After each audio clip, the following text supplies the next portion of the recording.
वो मुझसे सख्त नाला थी, सो उसने मुझको लिख भेजा, ताल्लुक खत्म, मुझे अब कॉल मत करना, अगर कोई मैसेज आया तो मैं ब्लॉक कर दूंगी, अगर मिलने की सोचोगे तो फिर सोच लेना तुम।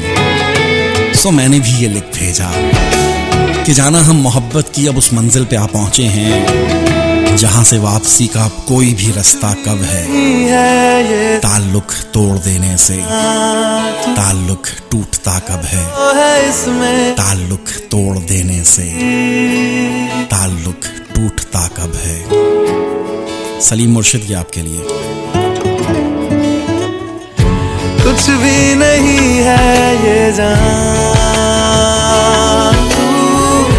है तो है इसमें जिंदगी,